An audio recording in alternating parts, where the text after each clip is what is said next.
नमस्कार दोस्तों, स्वागत है आप सभी का आपके अपने इस यूट्यूब चैनल पर। और इस वीडियो के माध्यम से CGL टीयर 1 2022 का क्वेश्चन पेपर डिस्कस किया जाएगा। पेपर जो हुआ था दिसंबर 9 को हुआ था, शिफ्ट जो है 4th है और इस शिफ्ट को सेट नंबर 32 बनाया गया है। चलिए शुरू करते हैं क्वेश्चन नंबर 1 से। क्वेश्चन नंबर 1 में दिया गया था यहाँ पर, select the most appropriate meaning of the underline idiom. आप चाहें तो पूरा स्टेटमेंट पढ़िए या फिर आप अंडरलाइन इडियम देख लीजिए। अगर जो आपका अंडरलाइन इडियम जो है आपका परिचित है, मतलब आप उससे फैमिलियर हैं, पहले आ चुका है, पहले आप मतलब जानते हैं, तो आप डायरेक्टली उसी को रीड करिए। फेस द म्यूजिक, ये आपका रिपीटेड भी है, तो आप डायरेक्टली यहाँ टिक करके आगे बढ़ सकते थे, ये आपको पूरा रीड नहीं करना पड़ेगा। फेस द म्यूजिक का क्या मतलब होता है? बियर द कंसिक्वेंसेस होता है, मतलब परिणाम भुगतना होता है। ठीक है, इसके लिए पहला ऑप्शन था एक्सेप्ट इग्नोरेंस, दूसरा था एक्सेप्ट अनप्लीजेंट कंसिक्वेंसेस, तीसरा था choose another alternative that is uninteresting, चौथा था आपका बी एक्सपोज्ड। तो जो करेक्ट वो आपका सेकेंड वन था, to accept the unpleasant consequences. इसमें मोस्ट अप्रोप्रिएट फिलअप करना था, Sunil can not dash a trip to the US now because he has already spent a lot of for the completion of his house. तो उसने अपने house के completion में बहुत सारा खर्च किया है, इसलिए वो US की ट्रिप डैश नहीं कर सकता है। US की ट्रिप डैश नहीं कर सकता है, विजिट नहीं कर सकता है, एफर्ट नहीं कर सकता है, स्पेंड नहीं कर सकता है, अर्न नहीं कर सकता है। तो जो आपका मोस्ट अप्रोप्रिएट होगा वो आपका विजिट नहीं होगा, आपका एफर्ट होगा, स्पेंड भी नहीं होगा, अर्न भी नहीं होगा। एफर्ट नहीं कर सकता है क्योंकि पैसे उसके सब खर्चा हो चुके हैं। इसमें क्या करना था? सब्सटीट्यूशन ढूंढना था अंडरलाइन पार्ट के लिए। He was not able to adopt himself to the new environment of the hostel, ये दिया गया था। एबल टू था, ठीक है। अडॉप्ट हिमसेल्फ टू ये वाला प्रीपोजिशन भी ठीक है, ये वाला भी ठीक है। बट बीच में जो आपका ये अडॉप्ट चिपकाया गया है ये आपका गलत है। इसका मतलब गोद लेना होता है, बट यहाँ पर गोद लेने की बात नहीं हो रही है। यहाँ पर पर्यावरण यानी वातावरण में ढलने की बात हो रही है, तो घुल मिलने की बात हो रही है। उसके लिए ये नहीं होता, उसके लिए अडेप्ट होता है। तो पहला ऑप्शन था ये आपका गलत हो चुका है। Able to adept himself to, देखिए अडेप्ट का मतलब एक्सपर्ट सेंस में होता, तो ये भी आपका गलत है। एबल फॉर है आपका दिया गया है, प्रीपोजिशन गलत कर दिया गया है। अडॉप्ट अगेन गलत है यहाँ पर, एबल टू अडॉप्ट अगेन गलत है। एबल टू अडेप्ट हिमसेल्फ, ये लास्ट वाला आपका सही है। रीअरेंज करना था। NFT जो है वो आर डैश, पी में बोला गया था digital collectibles that exist on, Q में बोला गया था and are better known for recently, R में बोला गया था taking the art world by storm, और एस में बोला गया था ऑनलाइन लेजर्स हैं नोन एज ब्लॉकचेन्स। ठीक है, अगर जो आप इसमें रीड कर रहे होंगे तो आपको यहाँ से पता चल गया होगा कि डिजिटल कलेक्टेबल्स हैं that exist on on online ledgers known as blockchains. It means आपका पी के बाद आपका आर स्टार्ट होगा। आप यहाँ से हेल्प ले सकते थे, या फिर आप चाहें तो यहाँ से देख सकते थे कि यहाँ पर देखिए PRRS दिया गया है, तो क्यू से स्टार्ट नहीं होगा। फिर आप एक एक करके चेक करिए। NFT R क्या आपका SS से स्टार्ट होगा। NFT R online ledgers known as blockchains, आप आगे वाला चेक करिए P। ठीक है, blockchains digital collectible that exist on, on के बाद आपका आर था। टेकिंग द आर्ट, ये आपका बैठ नहीं रहा है, तो इसका मतलब ये आपका नहीं होगा। इस तरीके से आप कर सकते थे। तो हमें पता था P और S साथ में आएंगे, तो PS कहाँ पर है? यहाँ पर भी है, और थर्ड वाले में है। तो अब देखते हैं पहले वाला सही है, थर्ड वाला सही है। क्या पहले PS आएगा या पहले RQ आएगा? तो देखिए NFT R, अगर जो हम देखें P में बोला गया था डिजिटल कलेक्टेबल्स हैं जिनको कलेक्ट किया जा सकता है, दैट एग्जिस्ट करते हैं, कहाँ पर एग्जिस्ट करते हैं? ऑनलाइन लेजर्स में, नोन एज ब्लॉकचेन्स। लेजर्स मतलब आपको पता होगा। ठीक है, फिर आपका S के बाद क्यू रखा गया है, क्यू में बोला गया था and are better known for recently, फिर आपका आर रखा गया है taking the art world by storm. It means आपका ये मीनिंग दे रहा था, आपका फर्स्ट वन सही हो रहा है यहाँ। इनकरेक्टली स्पेल्ड वर्ड ढूंढना था। फ्लॉलेस था, रूडिमेंट्री था, प्रिमिटिव था, इम्प्रैक्टिकल था। फ्लॉलेस का मतलब त्रुटि विहीन होता है, जिसके लिए आप इम्पेकेबल वर्ड यूज़ करते हैं। एक है एररलेस, एररलेस वर्ड होता है, फ्लॉलेस होता है, फ्लॉलेस तो लिखा ही, फॉल्टलेस होता है। और ये था रूडिमेंट्री, इसकी स्पेलिंग सही थी। रूडिमेंट्री का मतलब क्या होता है? इनिशियल होता है, या कह सकते हैं जो प्राइमरी स्टेज पर हो या फिर एजेंशियल हो। ठीक है, आधारभूत वाले सेंस में यूज होता है, प्रारंभिक वाला।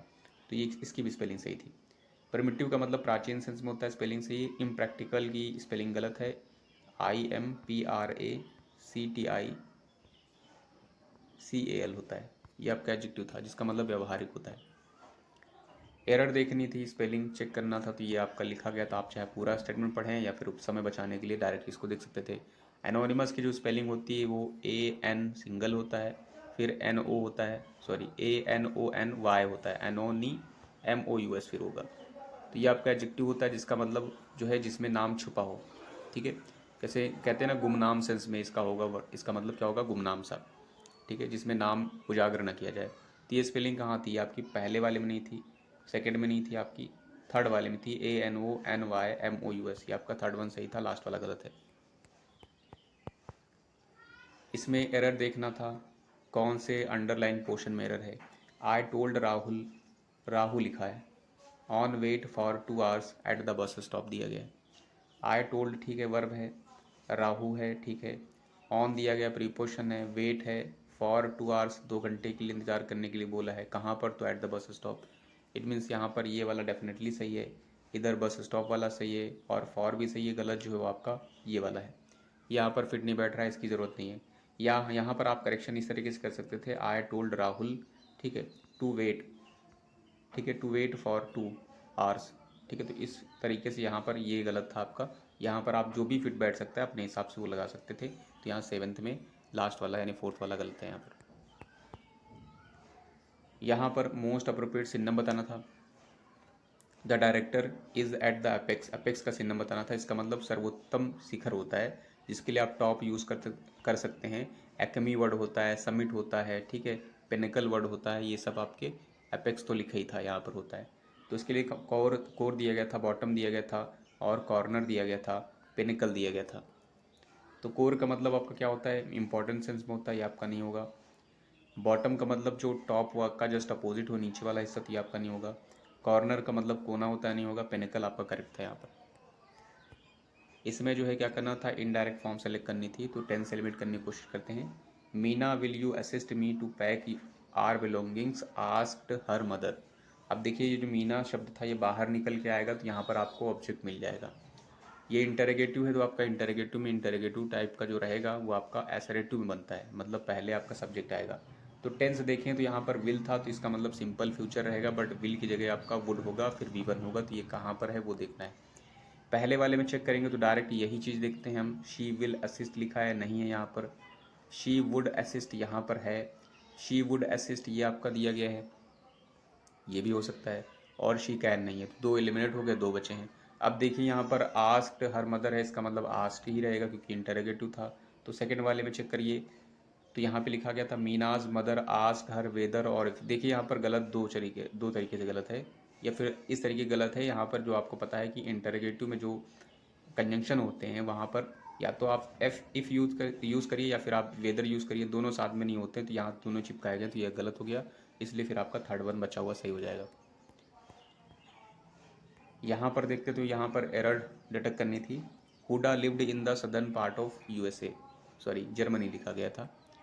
तो हुडा था आपका सब्जेक्ट था, प्रॉपर नाउन था, लिव्ड V2 था, इन प्रीपोजिशन था, द आर्टिकल था, सदर्न पार्ट आपका नाउन था। ऑफ देखिए लिखा गया है, ये आपका यहाँ पोजीशन शो किया जा रहा था। पोजीशन के लिए आपका ये यूज़ होता है, ये OFF सेपरेशन शो करता, तो ये आपका गलत था, पहले वाले में गलत था यहाँ पर। एंटोनिम बताना था यहाँ पर। एवरलास्टिंग का मतलब होता है दैट एग्जिस्ट फॉर, ठीक है, दैट लास्ट फॉर एवर, जो हमेशा के लिए रहे, शाश्वत रहे, उसको कहेंगे एवरलास्टिंग। तो इसके लिए था एटर्नल था, ट्रांसिएंट था, फैचुअस था, और मिसलीड था। एटर्नल का मतलब भी वही होता है, एवरलास्टिंग होता है, तो ये सिनोनिम बन जाएंगे, बट एंटोनिम नहीं बनेंगे। ट्रांसिएंट का मतलब क्षणिक हो जाएगा, जो क्षण भर रहे, जिसके लिए आप मोमेंटरी वर्ड यूज़ करते हैं। एक अच्छा वर्ड होता है एफेमरल, EPHE होता है वहाँ पर स्पेलिंग। तो ये एफेमरल और ट्रांसिएंट ये सब सिनोनिम होते हैं। तो यहाँ पर देखिए हमेशा के लिए, यहाँ पर क्षण भर के लिए, तो ये आपके अपोजिट बन जाएंगे। फैचुअस का मतलब सिली टाइप का होता है, मूर्खतापूर्ण कह सकते हैं, पॉइंटलेस कह सकते हैं। मिसलीड किसी को लीड करना, वो भी गलत तरीके से। तो ये आपका जो करेक्ट था वो आपका सेकंड वन था। इसमें 10 से एलिमिनेट करने की कोशिश करेंगे, हमें एक्टिव बतानी थी, ठीक है। यहाँ पर आपका पैसिव में लिखा गया है, our machine is shipped to 10 different countries. इससे पता चल रहा है कि जो हमारा एक्टिव में सेंटेंस रहा होगा हमारा, वो सिंपल पास्ट रहा, सॉरी सिंपल प्रेजेंट रहा होगा। सिंपल प्रेजेंट में क्या होता है, वर्ब होता है, क्योंकि यहाँ पर नेगेटिव तो है नहीं, इसलिए वर्ब रहेगा, वर्ब में एस या फिर ईएस रहेगा, ठीक है, यही देखना है। तो या नहीं भी हो सकता है सब्जेक्ट के अकॉर्डिंग। तो ये क्या सिंपल पास्ट में, सिंपल प्रेजेंट में लिखा गया है, वी शिफ्ट नहीं लिखा गया है। ये सिंपल प्रेजेंट में है, नहीं है। समवन शिप ये सिंपल प्रेजेंट में है, बट समवन के अकॉर्डिंग वर्ब में एस होना चाहिए था, शिप्स होना चाहिए था, जो कि गलत है। लास्ट वाले में देखेंगे तो वी था, वी शिप है, ये सिंपल प्रेजेंट है। वी के अकॉर्डिंग देखिए प्लूरल रखा गया, तो ये आपका लास्ट वन सही हो रहा है। इसमें पैसिव बताना था, टेंस एलिमेंट करने की कोशिश करते हैं। The citizens have chosen that man as their leader. ठीक है, हैज़ चूजन से पता चल रहा है यहाँ पर जो हमारे पास टेंस है वो प्रेजेंट है और प्रेजेंट के साथ परफेक्ट है। तो प्रेजेंट परफेक्ट के साथ क्या होता है, पैसिव में हैव होगा या फिर आप हैज़ यूज़ करेंगे, इसके साथ एक एक्स्ट्रा वर्ड होगा वो बीन होगा, और फिर आप थर्ड फॉर्म यूज़ करेंगे। तो ये चीज़ें देखनी है। पहले वाले में देखेंगे तो हैड बीन चिपकाया गया था, तो ये आपका हैड तो होता नहीं है, नहीं होगा। दूसरे वाले में देखेंगे तो has been chosen third form लिखा गया, तो ये आपका हो सकता है। दैट मैन के अकॉर्डिंग हैज़ ही चलेगा, तो ये आपका करेक्ट है। बाकी भी देख लेते हैं। फिर अगर जो थर्ड वाले में देखेंगे तो इज़ चूजन है जो कि गलत है, और चौथे में वॉज है तो गलत है, तो इसका मतलब थर्ड सेकंड वाला ही आपका सही हो रहा है। 14th में यहाँ पर रिप्लेस ढूंढना था, ठीक है, रिप्लेस करना था ब्रैकेट वर्ड को, ये वाले।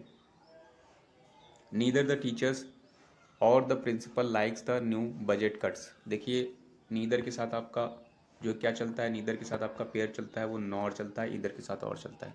जब ये दोनों पेयर में आएंगे, नीदर और नॉर जो पेयर में आएंगे, तो अगर जिनके साथ यहाँ सब्जेक्ट रहेगा यहाँ सब्जेक्ट रहेगा, तो जो हेल्पिंग ऑफ यहाँ रहेगी वो इस वाले यानी नियरेस्ट के अकॉर्डिंग लगेगी। नीदर द टीचर्स था, ये प्लूरल था, तो फिर नॉर होना चाहिए, तो नॉर इस वाले में है क्या, इधर the principal like the new budget नहीं है, और भी नहीं होगा, पूरा पढ़ सकते थे, और the principal like the new budget. यहाँ पर नॉर दिया गया, nor the principal like the budget new budget, और चौथे में भी नॉर है, तो दोनों में से एक सही होगा। अगर थर्ड को ध्यान से देखेंगे तो लिखा गया था द नॉर द प्रिंसिपल, ये आपका सिंगुलर था, तो सिंगुलर के अकॉर्डिंग वर्ब होनी चाहिए थी, लाइक्स होना चाहिए था, जो कि नहीं है, गलत हो गया। लास्ट में देखेंगे तो नॉर द प्रिंसिपल सिंगुलर है, सिंगुलर के अकॉर्डिंग वर्ब में एस लगा है, तो ये आपका फोर्थ वन सही हो रहा है। एक्विजिशन का एंटोनिम बताना था। एक्विजिशन का मतलब अधिग्रहण करना, मतलब कोई चीज़ अपने पास आ जाएगी अधिग्रहण करेंगे तो। आप चाहे पूरा स्टेटमेंट पढ़िए या फिर ऐसे ही कर लीजिए। इंथुसियाज्म था, डेमोरलाइज था, सरप्राइज था, लॉस था। तो ये इंथुसियाज्म का मतलब जो है जीलस होता है, ठीक है, आर्डेंट होता है, मतलब उत्साह सेंस में होगा, ये आपका नहीं बनेगा। डिमोरलाइज का मतलब जो मोरली जो है अच्छा ना हो, ठीक है, मोरली बैड हो, इमोरल टाइप का हो, तो उसे कहेंगे, जिसका मोरल डी कर दिया जाए, मतलब बेकार कर दिया जाए, डिमोरलाइज, ये भी नहीं बन रहा है। सरप्राइज मतलब जो टेकन अबैक होता है, आश्चर्य होता है, वो भी नहीं हो रहा है। लॉस बचा हुआ है, तो आप लॉस टिक कर सकते थे, या फिर लॉस का मतलब भी आपका वैसे ही सही है, क्योंकि यहाँ पर एक्विजिशन हो रहा है, आपके पास आ रहा है, और यहाँ पर आप लॉस कर रहे हैं, मतलब आपके पास से जा रहा है, तो ये आपका अपोजिट बन जाएंगे। चिन्ह बताना था अंडरलाइन वर्ड का। द फ्रॉडस्टर्स जो हैं वो हुडविंक्ड हैं, हुडविंक्ड अस, उन्होंने हुडविंक्ड किया है एंड टूक अवे, ठीक है, ऑल द वैल्यूबल्स। तो हुडविंक का क्या मतलब होता है, हुडविंक का मतलब होता है किसी को चीट करना, धोखा देना, ठीक है। तो चीट आप यूज़ कर सकते थे, डिसीव यूज़ कर सकते थे, और इससे मिलते जुलते जो भी वर्ड हैं वो आप चिपका सकते थे। इसके लिए सिनम में था, कोस्ट था, थ्रेटन था, मिसगाइडेड था, और डिसीव था। कोस्ट का मतलब क्या होता है, कोस्ट का मतलब क्या होता है, किसी को बाध्य करना, ठीक है, इम्पेल टाइप का होता है, ये आपका नहीं होगा। थ्रेटन का किसी को धमकी देना, ब्राउबिट, ठीक है, डराना धमकाना होता है, तो ये भी नहीं होगा। मिस गाइड किसी को गाइड करना, वो भी गलत तरीके से, क्योंकि मिस वर्ड का मतलब होता है नॉट गुड सेंस में, ठीक है, तो ये आपका नहीं होगा। और डिसीव का आपका करेक्ट हो जाएगा, तो हुडविंग का मतलब क्या हो जाएगा, डिसीव। वन वर्ड बताना था, one who loves humanity and और बिलीव्स इन यूनिवर्सल ब्रदरहुड, ठीक है, तो इसके लिए क्या होगा, यहाँ ब्रदरहुड था। ह्यूमैनिटी को जो लव करता है, देखिए ह्यूमैनिटी के लिए, ह्यूमंस के लिए एक रूट वर्ड होता है, वो आपका क्या होगा, एंथर होता है, ठीक है, इस टाइप का। तो यहाँ पर था, पहला था ह्यूमेन था, जिसका मतलब काइंड होता है, मर्सी मर्सी होता है, ठीक है, जिसमें मर्सी हो, काइंड हो, कंपैशन हो, वो होता है दयापूर्ण, ये आपका नहीं होगा। मैग्नानिमस का, मैग्ना का यहाँ पर रूट वर्ड है, मैग्ना मतलब बिग होता है, ठीक है, यहाँ पर बिग हार्टेड हो जाएगा, यानी जो विशाल हृदय वाला है, जनरस है, काइंड है, उदार हृदय वाला है, ये होता है, नहीं होगा। हिंदी में कह सकते हैं बड़े दिल वाला। फिलेंथ्रोपिस्ट में देखिए एक वर्ड आया रूट वर्ड फिल, इसका मतलब क्या होता है, वन हु लव्स, ठीक है, और एंथर का मतलब ह्यूमंस हो जाएगा, PIST का मतलब आपका पर्सन इंडिकेटिंग है, तो फिलेंथ्रोपिस्ट का मतलब हो जाएगा one who loves humans and humanity, तो ये आपका करेक्ट बैठ रहा है। मिसएंथ्रोप में मिस वर्ड आया, जिसका मतलब हेटर होता है, तो यहाँ पर एंथर का मतलब जो है अगेन ह्यूमन हो जाएगा, ह्यूमैनिटी हो जाएगा, और IST का मतलब क्या हो जाएगा, पर्सन हो जाएगा, तो वन हु हेट्स ह्यूमंस और ह्यूमैनिटी, उसे मिसएंथ्रोपिस्ट कहेंगे। मिसएंथ्रोपिस्ट तो आपका करेक्ट था थर्ड वाला, फिलेंथ्रोपिस्ट आपका करेक्ट था। यहाँ पर क्या करना था, पैराग्राफ बनाना था। पी में बोला गया था I had my own crib है in the bedroom next to our parents room. क्यों बोला गया था? Annie awoke awoke hungry at 2:30 AM each morning. आर में बोला गया था when Annie would cry out I would climb out of my crib and come running into our parents room to check on her. एस में बोला गया था for the first few months any slipped in a crib by our parents bed, ये दिया गया था। अब आपको थीम समझ में आ रही होगी। अगर जो थीम समझ में आ रही होगी तो स्टार्टिंग जो आपका होगा वो क्या होना चाहिए था? वो एनी यानी क्यू वाला होना चाहिए था। ठीक है, क्यू वाला होना चाहिए था। या फिर आप कह सकते थे कि जो आपका आएगा वो क्यू आएगा, और क्यू के बाद देखिए यहाँ पर बोला गया था कि वो 2:30 बजे उठती है, वो भी भूखी। अगर जो भूखी रहेगी तो जाहिर सी बात है वो आवाज़ करेगी यानी रोएगी, चिल्लाएगी, जो कि आपका आर में बोला गया था व्हेन एनी वुड क्राई। ये आपका कंफर्म हो गया कि क्यू के साथ आर भी आएगा। तो क्यू आर देखिए किधर साथ में है, क्यू आर इसमें नहीं है, क्यू आर इसमें भी नहीं है, क्यू आर इसमें है और क्यू आर इसमें भी है। तो अब हमें देखना है कि क्यू आर क्या स्टार्टिंग में ही हो जाएगा या क्यू आर से पहले कुछ और आ सकता है। ठीक है, तो दो ऑप्शन है, थर्ड और फोर्थ वाला, ये वाला क्यू आर और ये वाला। ठीक है, अगर जो आप चेक करें तो आप एक बार देख लीजिए क्यू आर से। क्यू आर में बोला गया था एनी वोक हंग्री एट इतना ईच मॉर्निंग, और when Annie would cry out I would climb out of my crib and come running into our parents room to check on her।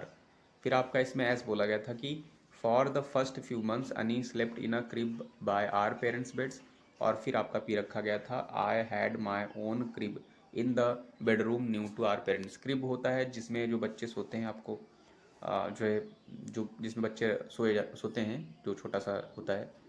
तो यहाँ पर देखिए ये आपका यहाँ से बन नहीं रहा है। ठीक है, अगर जो आप बन नहीं रहा या फिर जो भी हो रहा है, आप लास्ट वाला भी चेक कर लीजिए। लास्ट वाले में चेक करेंगे तो लास्ट में बोला गया था आपका एस पहले आएगा। एस में बोला गया था for the first few months Annie slept in a crib by our parents bed. तो यहाँ पर स्टार्टिंग बोला गया कि पहले मंथ यानी पहले कुछ महीनों जो वो पेरेंट्स के जो है क्रिब में सोई थी, जो कि पेरेंट्स के बेड के बगल में थी। तो ये आपका एस बन रहा है।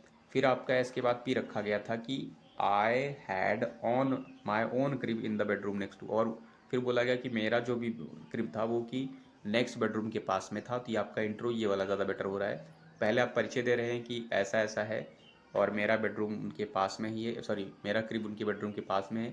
फिर आप बोलेंगे कि एनी वॉक करती है, और जब मैं उसकी आवाज़ सुनता हूँ तो मैं अपने जो है क्रिब से उठ करके उनकी रूम की तरफ जाता हूँ। इट मीन्स आपका जो करेक्ट जो हो मीनिंग दे रहा है वो आपका क्या दे रहा है? वो आपका फोर्थ वन दे रहा है, तो फोर्थ वन सही हो जाएगा। इसमें क्या करना था? यहाँ पर अप्रोप्रिएट वर्ड सेलेक्ट करना था। राइटिंग डाउन इंस्ट्रक्शंस और steps and remembering them can make you look really efficient and edge. तो ये सारी चीज़ें करने में एक अच्छा वर्ड यहाँ पर आएगा। एफिशिएंट के साथ साथ डिलीजेंट हो जाएगा, डॉर्मेंट होगा, ऑपरेबल होगा, स्लगिश होगा। तो जो अच्छा वर्ड है आपका डिलीजेंट है, हार्ड वर्किंग हो जाएगा, इंडस्ट्रियस हो जाएगा, ये आपका करेक्ट था। डॉर्मेंट का मतलब आपका सुस्त टाइप का होगा, नॉट एक्टिव सेंस में। ऑपरेबल का जो ऑपरेट हो जाए, और स्लगिश का मतलब भी नॉट एक्टिव सेंस होता, तो आपका डिलीजेंट करेक्ट था। इडियम का मतलब बताना था lose your marbles. Lose your marbles का पहला था to go insane, to handle stress और टू लोअर डाउन एंगर, और चौथा था to be patience, to be patient. तो यहाँ पर जो लूज योर मार्बल्स है इसका मतलब अपना आपा खोना, अपना आपा खोना, सॉरी अपना आपा खोना नहीं, इसका मतलब हो जाएगा to be crazy, to go insane. ठीक है, तो टू गो क्रेजी होगा या टू गो इनसेन आपका करेक्ट मीनिंग हो जाएगा। तो लूज योर मार्बल्स का मतलब हो जाएगा टू बी क्रेजी। आते हैं पैसेज पर। पैसेज में दिया गया था मॉब लिंचिंग के बारे में बात की गई थी। Mob lynching is the act of group of people murdering a person without due process of law for and as infraction, or in recent years mob lynching has become one of the hate dash that targets persons of a certain identity, members of a minority populations, or strangers on the basis of a mere dash without obeying any principles of law. The mob takes the law into their own hands to punish the supposed dash in the name of justice. Mob lynching is a breach of human dignity and as violations of the Universal Declarations of Human Rights according to Article 21 in the Indian Constitution। Theme समझ में आ गई होगी, fill up पर आते हैं। Mob lynching के बारे में बताया गया था कि is the act of group of people murdering a people person without due process. ठीक, मतलब बिना किसी उचित कानूनी प्रोसेस के for and dash infarction, infarction का मतलब उल्लंघन के लिए किल कर देते हैं। तो कैसे उल्लंघन के लिए? एलिज्ड तथाकथित उल्लंघन के लिए, एडवेंटेज्ड मतलब लाभपूर्ण सेंस में होगा, अप्लाइड अप्लाइड सेंस में होगा, इनकरेज्ड मतलब इनकरेज करना मतलब प्रोत्साहित करने सेंस में। तो यहाँ पर जो इन्फ्रैक्शन के साथ जो आपका करेक्ट होगा, उल्लंघन के साथ जो आएगा वो आपका तथाकथित उल्लंघन के लिए। तो आपका फर्स्ट वन यहाँ सही हो रहा है, ये वाले आपके गलत बैठे हैं। 22 में देखेंगे तो फिर बोला गया था इन रिसेंट ईयर्स, हाल ही के वर्षों में mob lynching has become one of the hate dash बना है। हेट डैश बन गया है, दैट टारगेट करते हैं पर्सन्स जो सर्टेन आइडेंटिटी के हों, मेंबर ऑफ माइनॉरिटी पॉपुलेशन के हों या फिर स्ट्रेंजर्स हों। ठीक है, क्या आएगा? Has become one of the hate dash that target, hate crime बन गया है, दैट टारगेट हेट गॉसिप बन गया है, हेट गोल्स बन गया है, हेट डिज़ायर्स बन गया है। तो यहाँ पर अकॉर्डिंग टू ये आगे वाला स्टेटमेंट में जो बोला गया है, इसका मतलब वो आपका गॉसिप मतलब बातचीत करना है, नहीं। गोल मतलब लक्ष्य हो गया है, डिज़ायर्स मतलब महत्वाकांक्षाएं। तो ये सभी वर्ड नहीं हो रहे हैं, ये वाले पहला वाला आपका यहाँ पर करेक्ट हो रहा है। यानी ये जो है mob lynching become one of the hate crime बन गया है, दैट टारगेट किया जाता है इसमें। ठीक है, इसमें बोला गया था सर्टेन आइडेंटिटी या मेंबर्स ऑफ माइनॉरिटी पॉपुलेशंस को आगे बोला गया था। 23 नंबर पे बोला गया था। ठीक है, ये सब किया जाता है standards on the basis of मियर dash. तो केवल और केवल, मियर का मतलब ओनली हो जाएगा, केवल केवल डैश के बेसिस पर, सस्पिशन की बेसिस पर, ट्रस्ट के बेसिस पर, एविडेंस के बेसिस पर, लॉजिक के बेसिस पर। तो केवल संदेह के बेसिस पर क्या किया जाता है, उनको जो है क्या किया जाता है, मार दिया जाता है। तो यहाँ पर आपका क्या होगा, सस्पिशन आपका करेक्ट हो जाएगा, संदेह हो जाएगा, डाउट हो जाएगा, ट्रस्ट विश्वास हो जाएगा जो कि नहीं होगा, एविडेंस मतलब जो है सबूत हो जाएगा, गलत हो जाएगा, लॉजिक जो है आपका तर्क हो जाएगा जो कि यहाँ पे नहीं होगा। फोर्थ में बोला गया था यहाँ पर without obeying any principles of law. ये इसमें जो है बिना किसी जो है प्रिंसिपल लॉ को फॉलो नहीं किया जाता है।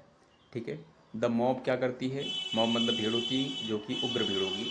टेक्स द लॉ, वो कानून को अपने हाथ में ले लेती है। To punish the supposed dash in the name of justice, justice के नाम पर डैश को, ठीक है, पनिश करने के लिए, सपोज्ड डैश करने के लिए। ठीक है, सपोज मतलब उन्हीं के आधार पर खुद ही मान लेती है, सपोज कर लेती है कि वो डैश है और फिर उसको पनिश करती है जस्टिस के नाम पर। तो क्या आएगा यहाँ पर, इनोसेंट समझती है वो, लॉ मैन समझती है, फॉल्टलेस समझती है, अक्यूज समझती है। इनोसेंट मतलब जो है आपका जो है निरपराध होगा तो ये आपका नहीं बैठेगा। लॉ मैन जो लॉ बनाता है ये भी नहीं होगा, और फॉल्टलेस का मतलब जो है त्रुटिविहीन, ये भी नहीं होगा। अक्यूज्ड होता है, ये आपका करेक्ट हो जाएगा, वो जो है जिसको अक्यूज्ड मानते हैं उसको पनिश करते हैं। फिर लास्ट वाला बच गया था mob lynching is a breach of human dignity. तो मॉब लिंचिंग जो है ब्रीच है, उल्लंघन है एक तरीके से ह्यूमन डिग्निटी का, मानव की जो है डिग्निटी का, प्रतिष्ठा का। एंड डैश वायलेशन, और एक तरीके से डैश वायलेशन भी है of the universal declaration of human rights का। तो किस तरीके का वायलेशन है, उल्लंघन है? प्रिवेलेंट वायलेशन है।